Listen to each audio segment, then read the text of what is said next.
Hi, and welcome to Diversity and Inclusion in Small Business, presented by the ASBAS Digital Solutions Program from Business Station, Treaty Business Consulting, and Regional Development Australia, Brisbane. My name is Dante St James. I'll be taking you through today's session, and it's going to be a very interesting one because it's not something that everybody's often really thought about in a great deal of depth. But if we look at a quote here from Soichiro Honda saying, if you only hire only those people you understand, the company will never get people better than you are already.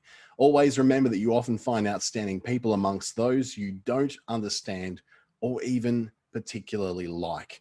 Very wise words from a man who built a giant multinational, transnational company, I guess. We all know exactly who Honda is. This is brought to you by Business Station and the Australian Small Business Advisory Services Digital Solutions Program, brought to you also by Regional Development Australia, Brisbane in Queensland, and in the Northern Territory by Treaty Business Consulting. This will be available on YouTube under the Business Station channel. I do encourage you that if you have turned up late for this one, or if you want to watch this again, this is where you'll do it in just a couple of days' time.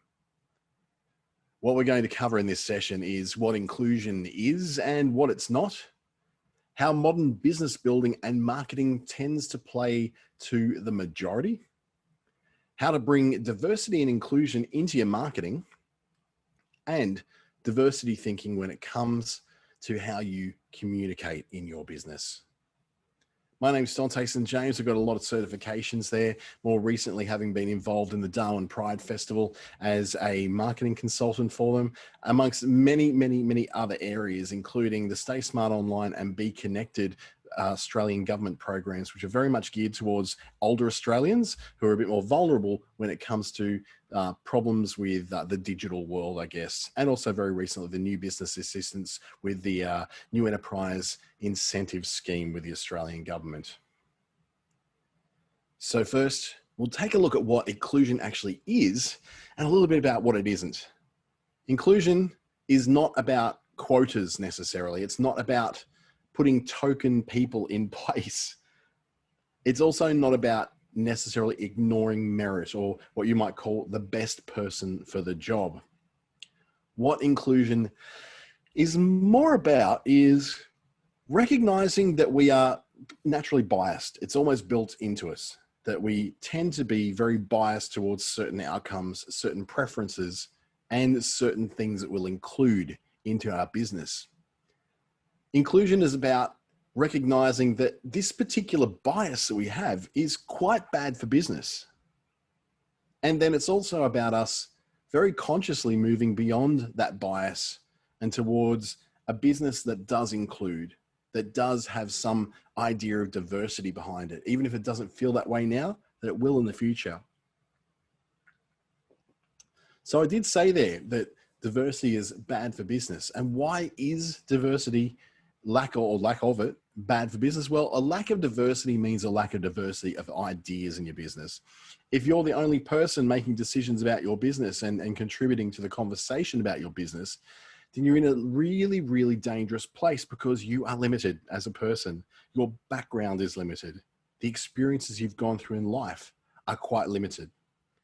There are things that you will go through in your life that others don't go through, but there's things that others will go through in their lives that they could bring as ideas to your business without some sort of diversity or some sort of inclusion of people other than yourself. And we're not even talking about any of the kinds of diversity in there, just other people for now. You're going to miss out on those ideas.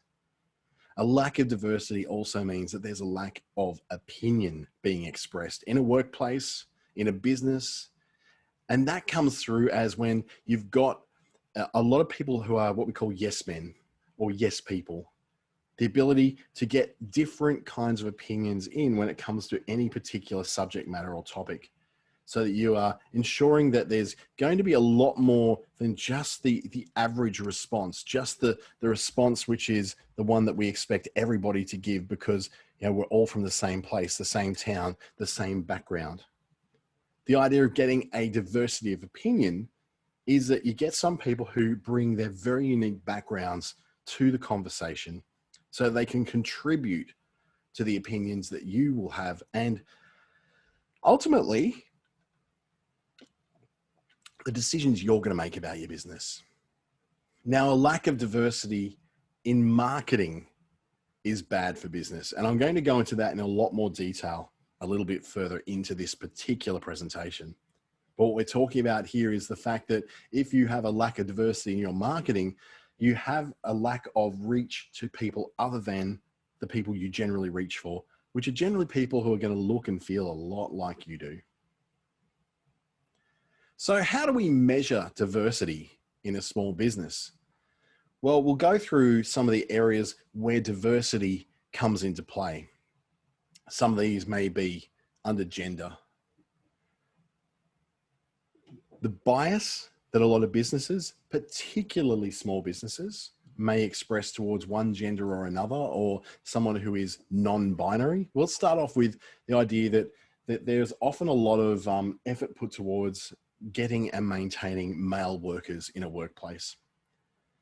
A small business that aims particularly for men to do things misses out on a whole lot of the additional experience that others may have, whether that's a man, someone who's gender non-specific, or what they call gender fluid. When it comes to your marketing, not expressing something that appeals to people of another gender other than your usual one you go for, or for even for somebody who expresses no gender or is even transgender, is bad for business, because these people do exist. They are part of your market as well. Now, they may not be part of when we're doing our highly targeted marketing campaigns and looking at how our business is aimed towards the world, we don't always necessarily go, well, I'm going to aim for transgendered people. But it's just a recognition that transgendered people, gender non-specific people, men, women, they all exist in the market and they all have money to spend. Race is probably the highest profile one of this last particularly year. There's been a lot said about race, a lack of inclusivity and diversity in a lot of tech companies. Places like Google, Facebook, Amazon, Microsoft have all been accused of not having a very diverse workforce. Now, that diversity could be based on gender, or in this case, in race as well. A lack of people of a Hispanic background or an African-American background in those American tech companies has been called into question. Now, how is that bad for business? In the case of the tech companies, they're writing algorithms that are recognizing faces. They're recognizing all kinds of things.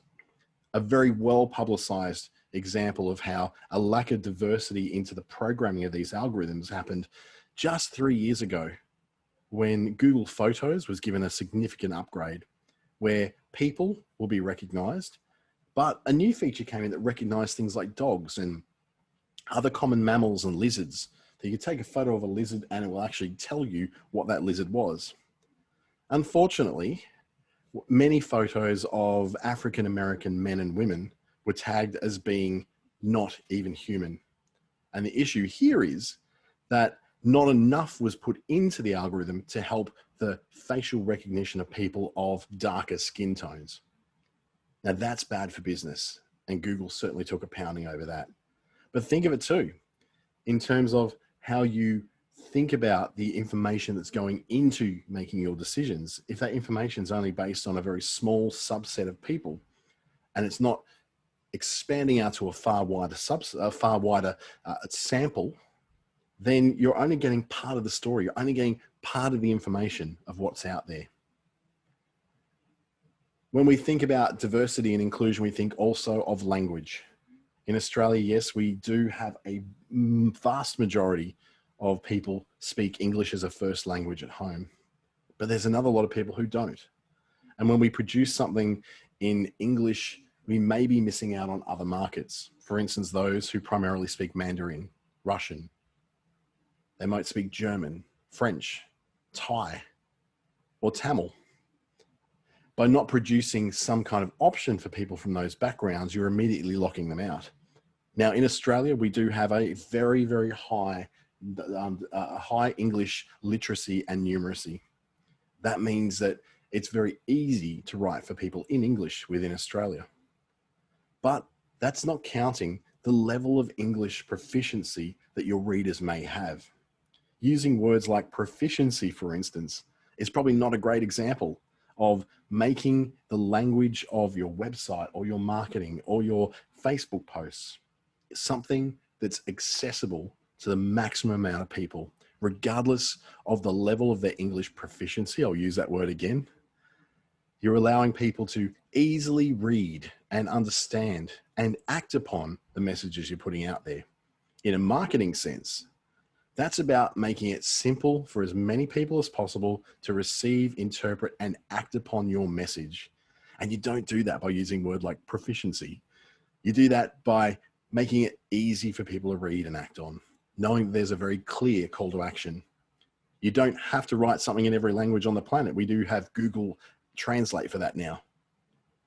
But Google Translate does have a difficult time translating lots of tech terms, colloquialisms, and in-talk or jargon that comes within certain industries or certain communities. So we keep that simple. We allow that to be so much more inclusive to people who speak primarily another language other than English.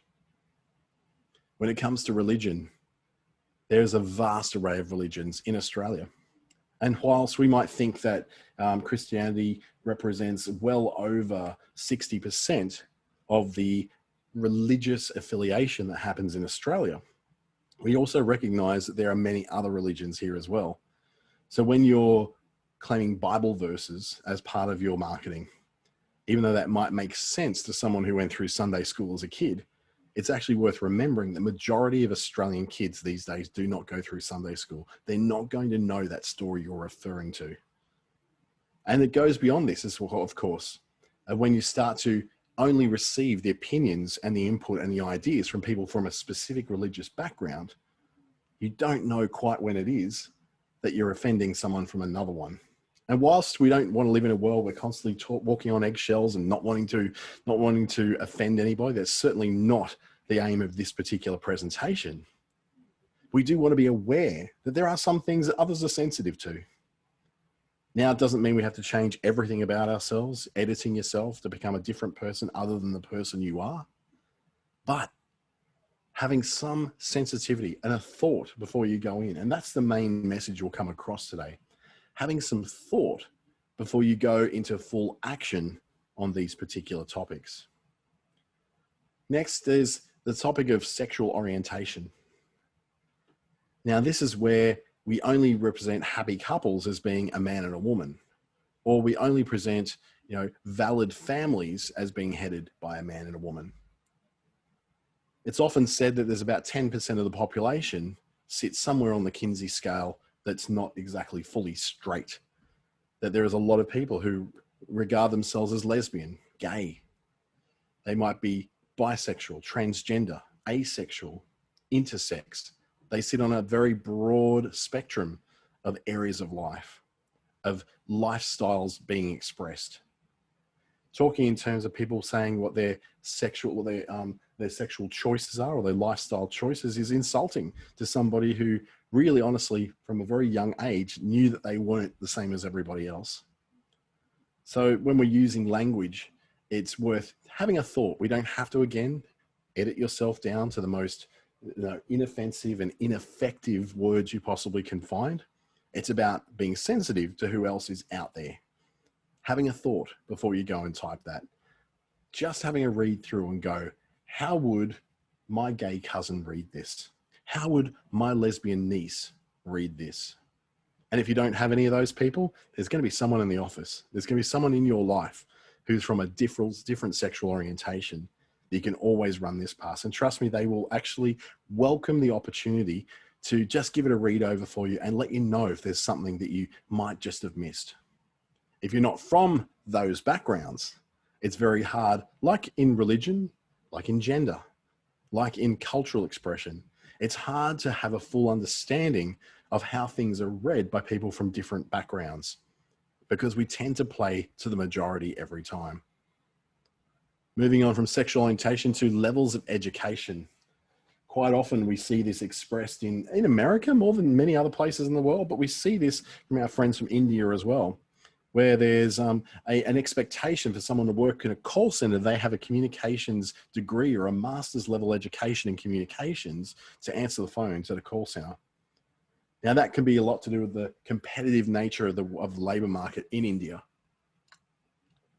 Or it could just be that it's known that we only hire people who go to University of Sydney, or that we only hire people who have completed a university education.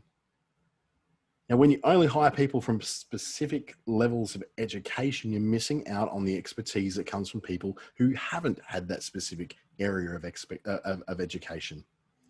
When you hire someone who's only done vet courses, they don't understand necessarily the analysis and the statistical validity that goes into putting forth an argument and presenting it for a very high level of assessment, the same way that someone is doing a bachelor or a master's or an honors course at university. Likewise, someone who's been to university for a great period of their lives may not understand what it's like to go through the rough and tumble of a tech college or a TAFE or a vet course. When you limit yourself to one particular kind of education, you limit yourself to one particular set of ideas and opportunities. And remembering too, that when you hire people specifically for their level of education, you're not necessarily hiring the people that are best suited for who you're trying to communicate your message to. So we're not saying don't hire people with education or do hire people with education, just simply saying, have a think about these things, making sure that if you've got a room full of University of Sydney graduates, that you also have others who are not graduates of that particular university or of that particular course or of that particular level of education. It makes it a more balanced workforce. It makes it a more balanced discussion, and ideas will flow so much more freely when not everybody's reading from the same page. Another area where diversity can be often seen is in psychometrics. And psychometrics is where, for instance, you do those multiple choice answers when it comes to going into a job for the first time. Quite a lot of government and large corporates will do this. Some of these will be designed to learn what your learning style is. For instance, are you a visual, kinesthetic, or auditory learner? Do you learn better by being presented something up front and a picture? Do you learn better from hearing someone talk? Or do you learn better from somebody showing you what to do and then encouraging you to do it yourself? Psychometrics can also be in the form of the Myers-Briggs test, an INFP or an ESTJ, or one of those different varieties and expressions of personality and thinking styles. For instance, even though I work in quite an extroverted workplace, in a very extroverted kind of role, I am an introvert when it comes to the Myers-Briggs tests. Now, does that say anything about me? Well, what it probably says is that you may want a mixture of people who are introverted and extroverted throughout a workplace. Having everybody who's extroverted could be a bit too much. It could be it could be just a lot, okay? But then having too many introverts means that perhaps nobody's in a position where they really enjoy the process of sales. Having an input from an introvert for your graphic design, as opposed to from an extrovert, will mean that you'll tend to find that the introverted person may produce things that are a lot more demure, a lot more toned down. They'll express themselves into their work. The same occurs with copywriting. If you have a copywriter who is very extroverted, some of their writing may come across as a little bit aggressive. So having that balance of people coming in from different kinds of psychometric backgrounds can be very helpful to getting that balance you need to ensure that you're not leaving money on the table, or you're not leaving at least opportunities or styles of writing, expression, graphics, or design aside.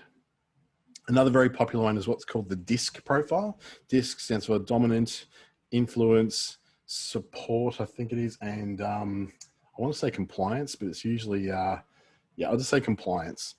There are different styles. You'll sit on this quadrant. There's a circle split into four, and certain answers that you give to these to this particular psychometric exam will show that you sit in a particular quadrant there.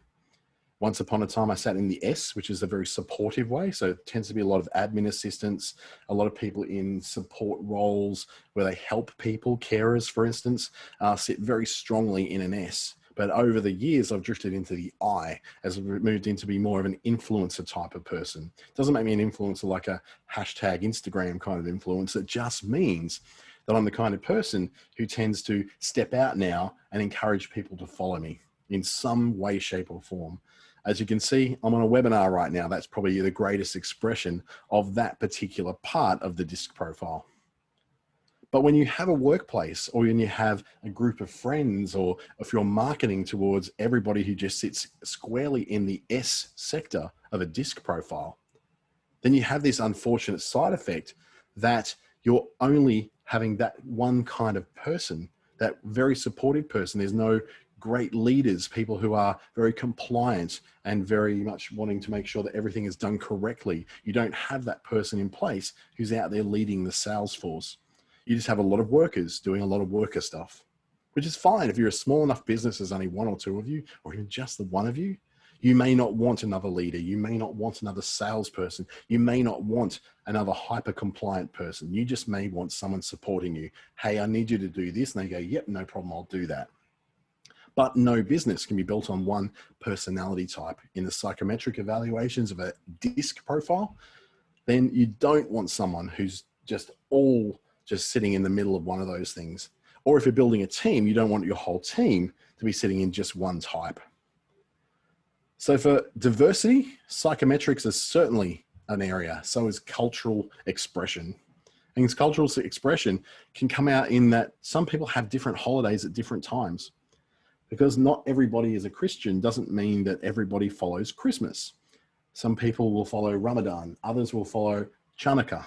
Others will follow different, like the Holy Festival. Or others will follow different kinds of festivals at different times. Now, when in a previous business life, I had hired a lot of offshore Philippines workers, I had to bear in mind that they have fiesta days and holidays that are very different to the Australian ones. Now, the hardcore Australian would have come in and just said, well, stuff them. They're working for me. They work my holidays. They work my time. But I looked at that and saw an opportunity to be able to learn something about another culture, but also ensure that these people want to stay working with me. And of course they did, because I gave them those days out. They were different to mine. But then there was times when I'd be on a public holiday and they wouldn't be on that public holiday. So it did balance out in the end, but it just meant that I had to be aware that this was a particular day that my workers in the Philippines will be off, and to just know that in front. Now, it's just like anywhere else. You got to understand that when the school holidays are on, you may have to be home from work a little bit more to be able to, be able to look after kids. Or if it's a pupil-free day at school, you may know that, oh, I'm going to have to arrange childcare for my children because they won't be at school today.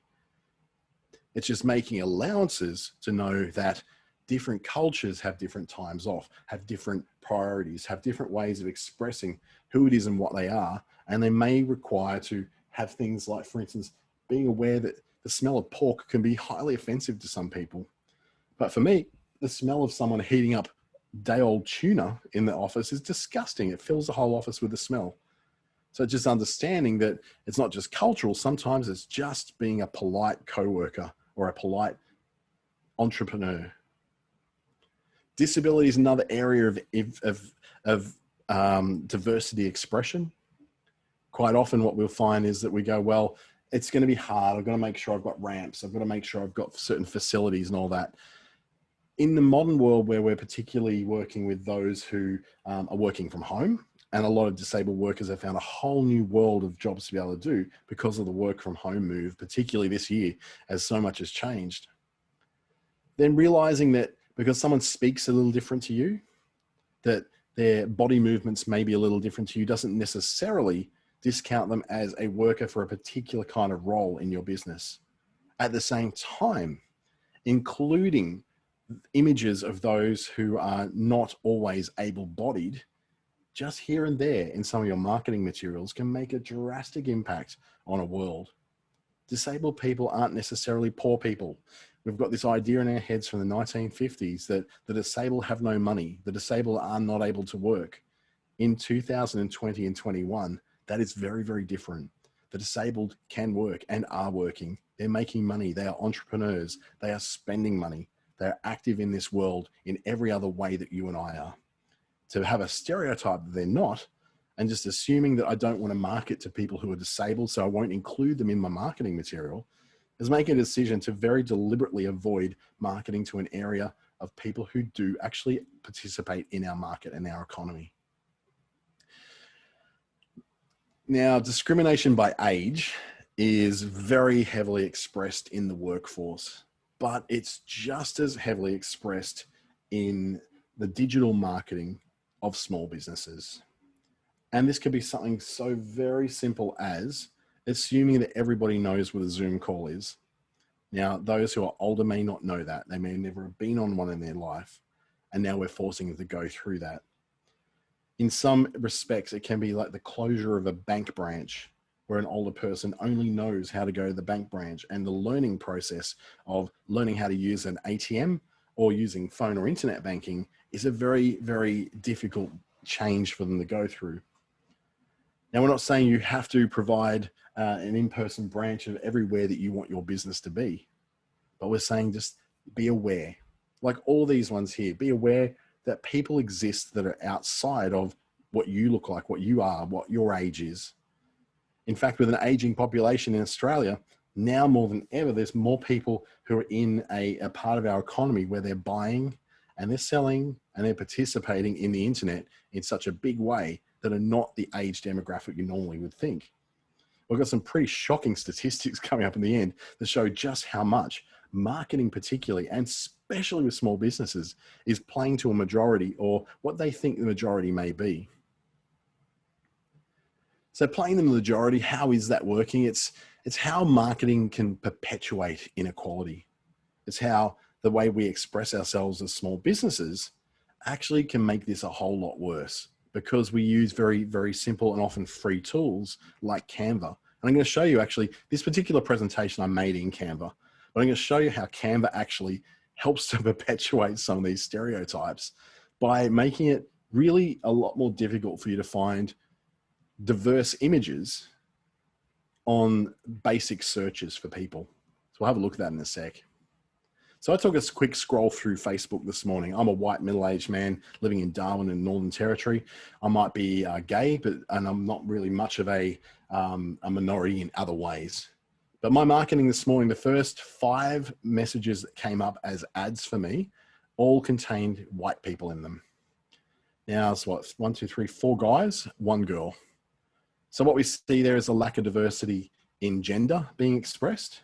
A lot of that may be to do with the fact that Facebook knows my gender, and I've been targeted specifically with ads to people who would match my gender. The fact that they're all Caucasian is a very telling story. It's saying that ClickUp, Encord, Bazastone Wig, I have no idea what that is, NT Innovation Symposium, and Sabine Tech Audio primarily used people like themselves, because they're all businesses founded by white people. And seeing that these all appear just says, well, that's not bad in itself.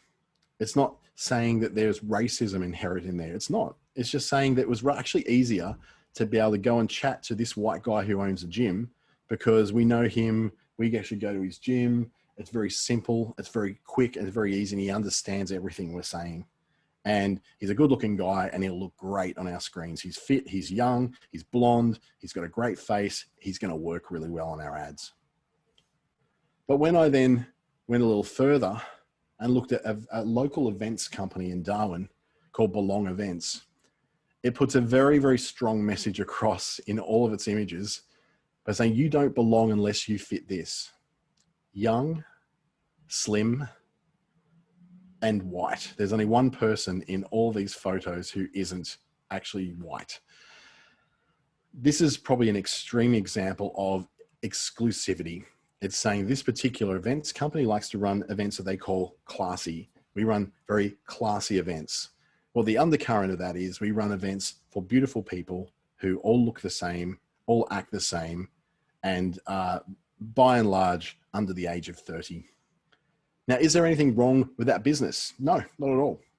In fact, I know the people who run it. They are lovely people, but this is exactly what they're trying to get. They're trying to get a particular kind of people in there.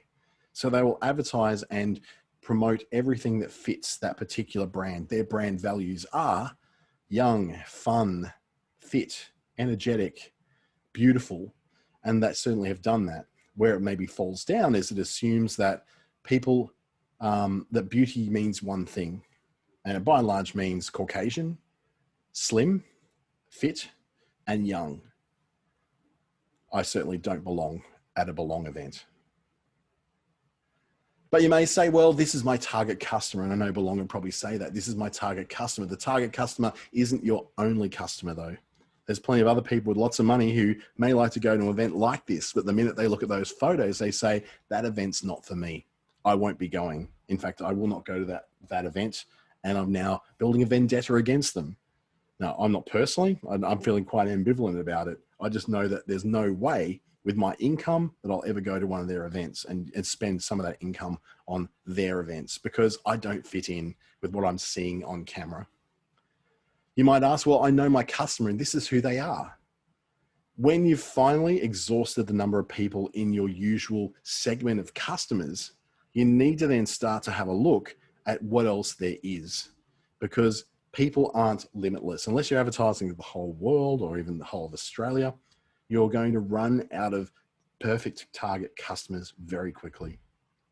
Anyone who's advertised on Facebook and have found that they're trying to find someone who's very, very tightly targeted to a specific niche, specific personality type, a specific background, finds they run out of people really quickly.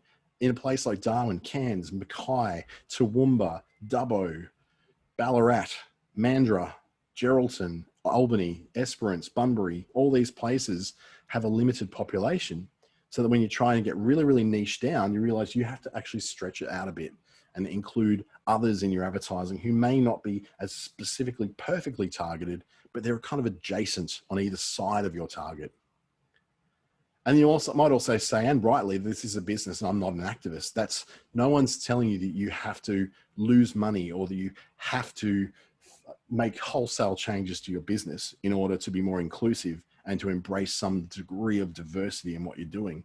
And that's certainly not what I'd say to that events company. They don't necessarily have to lock, stock and barrel change everything and only show pictures of Indigenous Australians in their images. I'm just saying that there is a way to find money that's beyond your regular target. And that's actually very good for business, because when you run out of those people, when the people who go to your events get a little too old and they put on a couple of kilos and they know that these events are things that they don't really fit into anymore, they stop going and they drop out, and you then need to get another lot of people, and you're always looking for new people to replace it, because we get old, we get fat, most of us, a lot of us, and we change. So we may not fit into that anymore. So having a strategy that allows people to grow in and grow out of your product, but also to feel like they can fit into it because they once upon a time may have seen something that says, oh yes, that is for me, then that's good for business. So other ways you can make inclusivity in your marketing specifically really work for you is by using images with people. Over on the left, we've got a photo of 3 white girls enjoying a coffee and some juice outside, laughing with their very big teeth and their very long hair. And they're gorgeous, beautiful, beautiful people. On the right, we've got equally beautiful people, but just a little bit more diversity in gender, in skin tone, and in the look of them all. They don't all look the same. They're still young, they're still gorgeous, but there's just a little more diversity to the image. Now, these were both taken from Canva. All I had to do was look for cafe, and this is what I found. I could choose the photo where everybody looks the same, or I could choose the photo where there is at least a little bit of diversity in the people there. This way, I'm not leaving anyone out really, because someone with darker skin, an African American or an Aboriginal, will say there's someone there with skin that's kind of like mine. Images with flags are an interesting one because we're proud of our country and we love our country. But sometimes showing the flag in that sort of way doesn't feel like it represents all of us. And I'm talking specifically about some Indigenous Australians, talking about some migrants that don't necessarily think that flag really says much to them. So you do have the choice when you go into these things to go, well, I can choose the one on the right, which is very bold and looks really cool and very patriotic, or I can choose the one on the left, which says the same thing. It's a map of Australia with a pin and a flag in it, but it's not it's saying the word Australia, it's showing the actual shape of Australia, it's showing the places around Australia. It's giving the same message, but it's not just immediately saying bogans with Southern Cross tattoos and utes, which is quite often what you'll see that thought come back. And I go, well, I don't fit into that. So therefore, this particular piece of marketing, this particular website, it just doesn't really suit me that well. I don't feel comfortable with it. It doesn't represent me. Another area to be very, very careful with is cultural appropriation. There's a story of a particular committee I'm on in the Northern Territory for a particular business group. That business group produced certificates of membership, which had a very similar pattern to the Aboriginal print, the dot print on the right. Now, the dot print like that is very, very representative of Central Australian Aboriginal art. Doesn't represent Northern Australian or most of Australian Aboriginal art. This is a very specific style of painting. Yet this is the style of painting that was appropriated and put onto a certificate for a non-Aboriginal organisation. When I raised it with them, there was the thought of, oh, you're overthinking it. And I thought, well, actually, no, this is actually stealing someone's art and using it outside of the context of that person who produced that art, number one, without permission, and number two, in a really distasteful way. It's saying that we're happy to use your art, but we're not going to recognize who the artist was. We're happy to use your art as a decoration on a certificate, but not credit back whose work that actually was. And in that specific example, putting Aboriginal art on that specific certificate actually was totally inappropriate, simply because we were not pretending to be an Aboriginal organisation. We're not an Aboriginal organisation. And there's 50,000 other variations of things we could have put on that certificate to add some colour and some style to it. Things like photos of the landscape, things like photos of people, including the Northern Territory flag or something very similar to that. So thankfully, we talked around it and realised actually that's probably not cool that we did that. We can probably do something else. But it's not just Aboriginal art. It could be art from the Maori of New Zealand. It could be art that's taken from specific peoples of other places. Probably an example could be a lot of tribal tattoos that are produced by probably a lot of middle-aged men who go to Bali and get tribal tattoos, appropriating imagery from the Pacific Islands, from Asian cultures, and making it about them. Whilst that's not necessarily illegal, and it's definitely not illegal, it can be very distasteful in that you're taking someone else's culture and turning it into your tattoo. Whilst it may look pretty, it may be something you need to look at in your marketing to go, is this necessarily where I want to go? Is this the message I want to send out, that I routinely take cultural cues from others and don't recognize that those cues are from others? I just assume them as mine. You can also recognize when there's an algorithm, and most of us are probably using Canva for our graphics. I know I use it probably much more than I use even Photoshop, but recognizing when the algorithms for search do have a bit of a bias. On the left, the handsome man I put in for a search in Canva's photos section.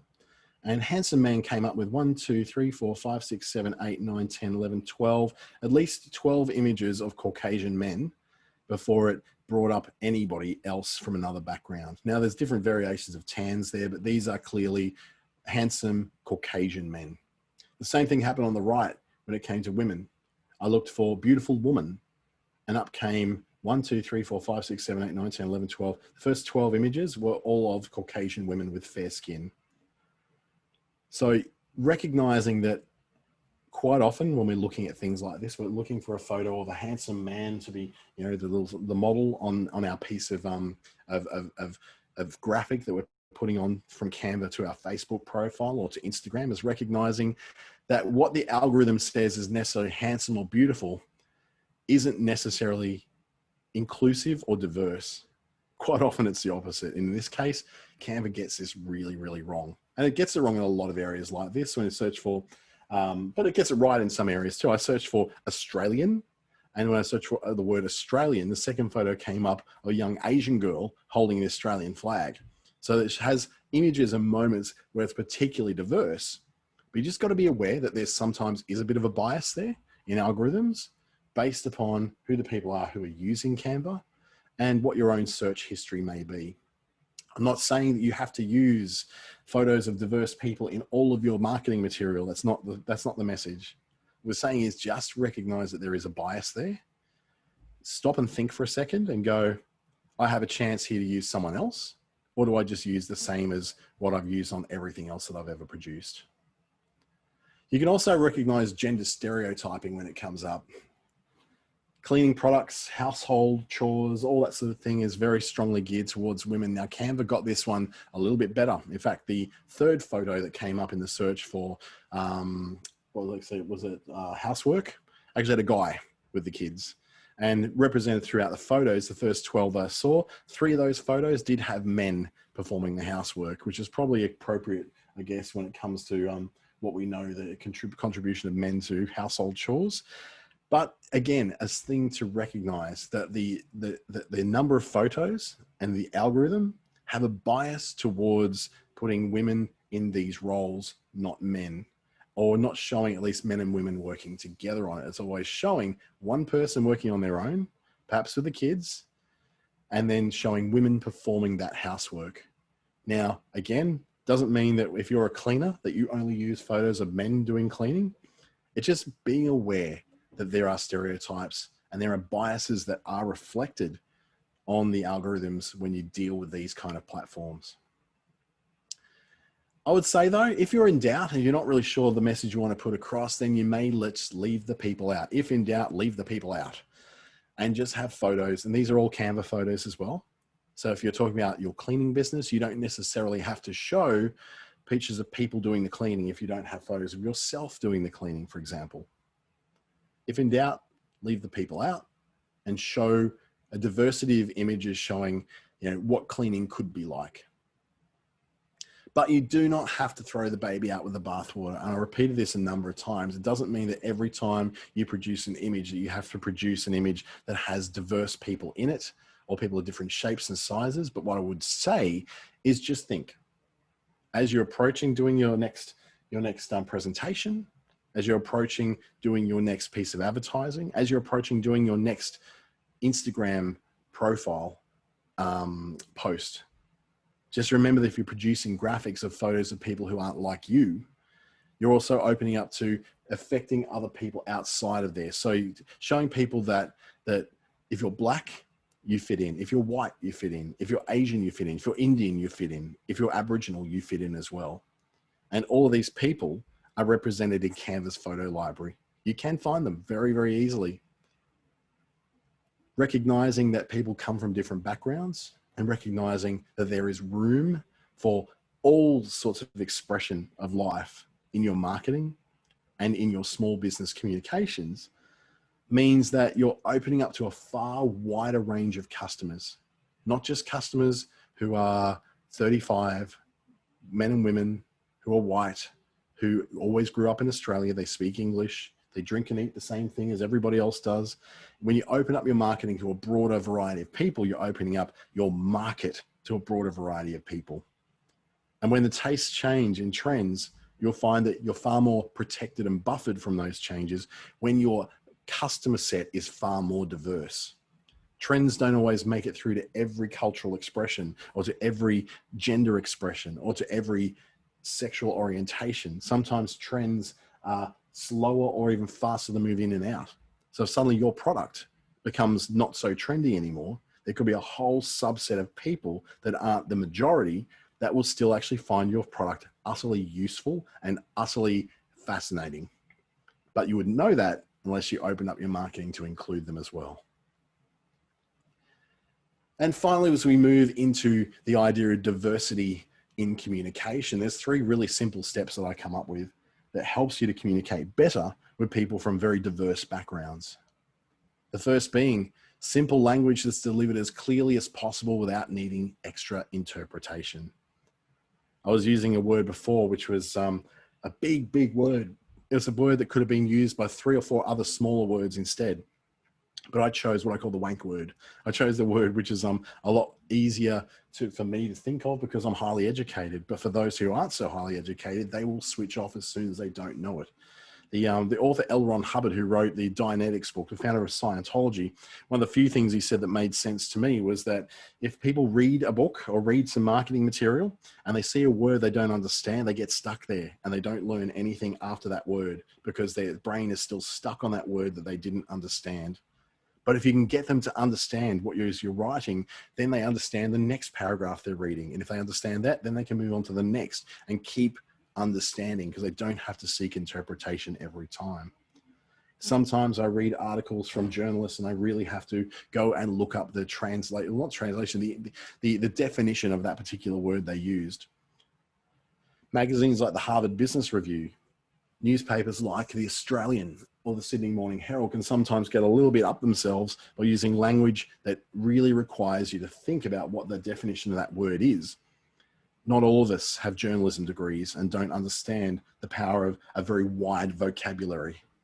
Some of us just get on by with the English that we have. So if we can deliver our language as simply as possible, then it's clear to more people. And it doesn't need that stop-start or stop-start. Your message can flow nicely from start to end rather than requiring interpretation along the way. Another set of ideas is how to present your text on a page. Now, this can be really, really important. Throughout this presentation, I've actually gone very wrong. I've done a lot of center aligning. I've done a lot of all capitals writing because it looks nice. It looks better. Graphically, it looks neater and tidier and more interesting. But when I add things like dot points, when I use upper and lower case interchangeably, when I left align all my writing, our brain, having trained in a Western way of thinking, of reading, of writing, tends to read things a lot more easily. Now, there's only a few areas of the world where right to left language is used. For instance, Chinese is written in right to left, not left to right. Arabic is right to left. And so is Hebrew. The script of Israel is written from right to left. But the vast majority of languages are written from left to right. And so people from those particular areas, the brain is geared in such a way that left to right makes sense. Now, you don't make your writing more diverse by suddenly switching it to right to left or going to the center line. In this case, you do play for the majority, because when you're thinking about somebody who comes, say, from China and they're used to reading things from right to left, in their education of English, reading and writing, they switched to left to right. They don't just turn it upside down and suddenly read English backwards. They know that when they're reading our particular Roman characters, that you need to read from left to right in this particular case. So when you're delivering an English language or any of the Romanesque languages or any languages that aren't really Chinese or Japanese or Hebrew or Arabic, then always deliver it in left to right, because it makes so much more sense and it's easier for the eye to follow. All the friction's taken away from it. You're not making people start and stop and think as they're reading. You want that information to flow nicely and to be able to get into them very, very easily. And then the other way with your communication is a very old principle that actually comes from a biblical verse. I know I said in the religion section before that referring to Bible verses is probably, can be very, very fraught with danger, because you could be talking about an idea or a phrase or a psalm that nobody outside of that particular religious background would understand. But this one does come from a religious background. It comes from let your yes be yes and your no be no, which is simply saying, I think it was in Paul's letter to the Corinthians or the Philippians or one of those ones in the New Testament of the Bible. And it was saying let your yes be yes and your no be no is saying that if you're going to say yes to something, say yes. You don't have to find a flowery way around it. Be clear what you're saying. Colloquialisms are the enemy of this. A lot of that, what they call rhyming slang in Australia, where you're talking about, just put a bit of dead horse on it, which is a way of saying put a bit of tomato sauce on my pie. Could be something which is absolutely horrific to someone who doesn't understand what rhyming slang is. It's a very cultural thing within Australia and Britain particularly, a little bit in New Zealand as well. We're saying you're off down the frog and toad, which means you're off down the road. Those sort of things take away from the clarity. Yes, they add a lot of personality to your marketing and add a lot of personality to your writing, but you've got to remember that people who understand these references may not be even the majority of people who are reading what you're writing. It may be so obscure. I've made references to movies before in conversations and people have not known what I'm talking about. So understand that there is a context to which your communication reaches lots of different people. If you're writing to your dad, the frog and toad is perfectly valid because he may understand what you're saying. But writing to your marketing and talking about the frog and toad and a bit of dead horse and, I'm off to see the old ball and chain, or the trouble and strife, or I'm off to see my skin and blister, which is your sister. That sort of stuff is just going to confuse people. You want the information you're delivering to be delivered smoothly and easily and with a flow towards people, not making them having to stop and look at that sentence and go, I don't know what that means, and then not be able to move on. Because ultimately, your marketing communications is all going to be around the ability for people to understand you and then act on that information. If they can't get past your colloquialisms, then they're not going to get to that book now, read now, buy now, learn more button. Because quite frankly, they've already lost confidence in you as a communicator. So they're probably going to lose confidence in you as a business owner as well. Here's a bit of diversity in statistic and how Australia stacks up. There's not that many of them, only about 3, and I'll show you them. They're kind of shocking, but kind of obvious as well. 72% of Australians speak only English at home, but 38% don't speak only English at home. If you're in such a position, you can completely discount 38% of the Australian population for your marketing. You must be doing fantastic. But I'd say if you're like me, you're a smaller business, you're still trying to grow your business, then that 38% could be the difference between you paying your bills next week and not paying your bills next week. You're leaving money on the table when you only go for one set of people. 28% of Australians are between the ages of 25 and 44 years old, yet 62% of all advertising is aimed at them. So this is sort of age discrimination almost playing out in the advertising world. Advertising is geared towards what they call the washing machine ages. It's usually women between 25 and 45. That's where they say women buy washing machines. It's a really sexist old Mad Men, Madison Avenue kind of David Ogilvy approach to advertising segmentation, which is just basically breaking people up into groups and saying this group is the best group to send it to. Let's advertise and appeal only to them. Yet only 28% of Australians are between that age group. Yet 62%, the vast majority of all advertising is geared to them. But this one will get you even more between the eyes. 72% of all marketing is actually aimed squarely and solely just at women. 72% of all marketing advertising, yet only 38% of wealth in Australia is held by women. It's saying that that 38% holding of wealth is expected to spend all the money to buy the stuff that 72% of the advertising and marketing is geared towards. There's something certainly amiss when it comes to our world, when it comes to marketing and advertising. And this includes not just all the big brands. They're actually getting a lot better at their diversity because they've kind of had to. But in small business, we go for the easiest path forward, the path of least resistance, which usually is, I want to do business with people just like me. It's easier. I know how to communicate with them. We have the similar cultural background. We have the similar cultural experiences. We speak the same language. And when I make references to things, they understand what they are. It's easy. It flows. Yet not everyone in the world is like you or I. They don't look like us. They don't necessarily talk like us. They may not have the same beliefs and the same background as us. They've got money too. So by not appealing somehow to people outside of what you and I look like, we're leaving a lot of money to rot on the table. And that's just simply really bad for business.